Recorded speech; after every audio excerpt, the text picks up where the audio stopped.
ईश्वर की सबसे अच्छी देन है वो है हमारी प्रकृति। और प्रकृति से हमें मिलती है फ्रेश एयर, ऑक्सीजन।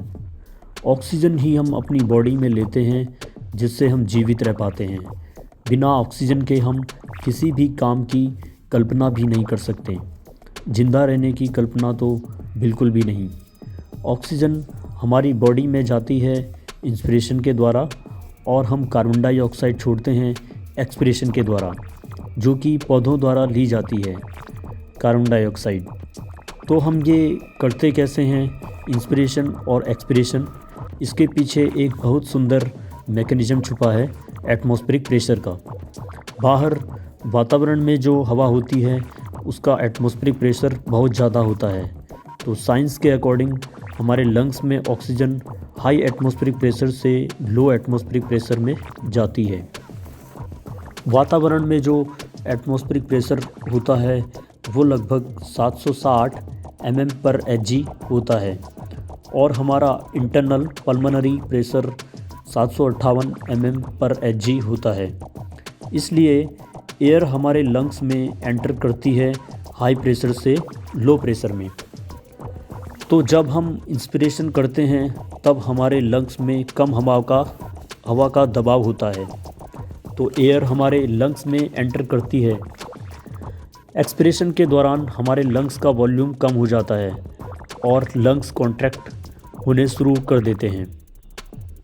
एयर का प्रेशर बढ़ जाता है लंग्स में, इसलिए एयर बाहर फेंकनी पड़ती है वातावरण में।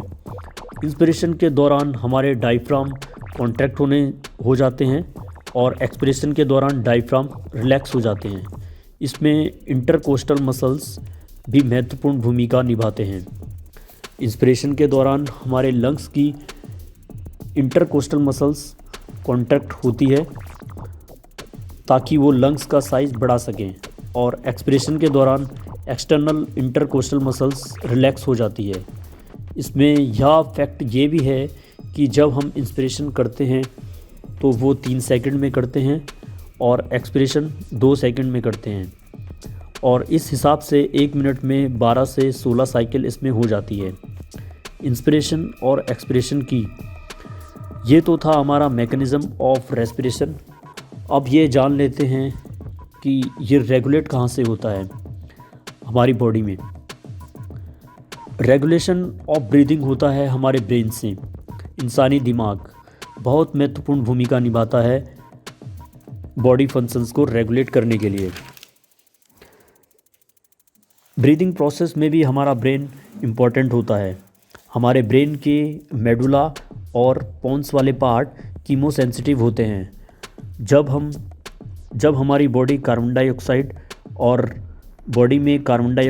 और हाइड्रोजन आयन की मात्रा बढ़ जाती है, तब मेडुला और पोन्स पार्ट एक्टिव हो जाते हैं और कार्बन डाइऑक्साइड और हाइड्रोजन आयंस की मात्रा को बैलेंस करते हैं। अब ट्रांसपोर्ट ऑफ ऑक्सीजन की बात करते हैं। कैसे ऑक्सीजन हमारे ब्लड में चले जाता है। इसमें हमारे ब्लड में रेस्पिरेटरी पिगमेंट होता है जिसका नाम है हीमोग्लोबिन।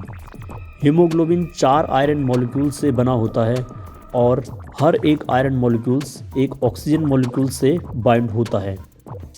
इस प्रकार से ऑक्सीजन हमारे ब्लड में जाता है जो कि ऑक्सीजनेटेड बन जाता है। तो ये तो था हमारा रेगुलेशन और मैकेनिज़्म ऑफ ब्रीदिंग। ऑक्सीजन और कार्बन डाइऑक्साइड का ट्रांसपोर्ट कुछ फैक्टर पर डिपेंड होते हैं, जैसे सॉल्युबिलिटी ऑफ गैसेस और एल्वुलाई मेम्ब्रेन की थिकनेस। ऑक्सीजन और कार्बन डाइऑक्साइड का ट्रांसपोर्ट ब्लड में डिफ्यूजन से होता है। एल्वुलाई की मेम्ब्रेन में ऑक्सीजन और कार्बन डाइऑक्साइड का डिफ्यूजन होता है, और दोनों गैसेस का एक्सचेंज होता है, ऑक्सीजन और कार्बन डाइऑक्साइड का। गैसेस के एक्सचेंज के लिए एल्वुलाई मेम्ब्रेन थिन होनी चाहिए। तो इस प्रकार से ब्रीदिंग प्रोसेस होती है हमारी बॉडी में।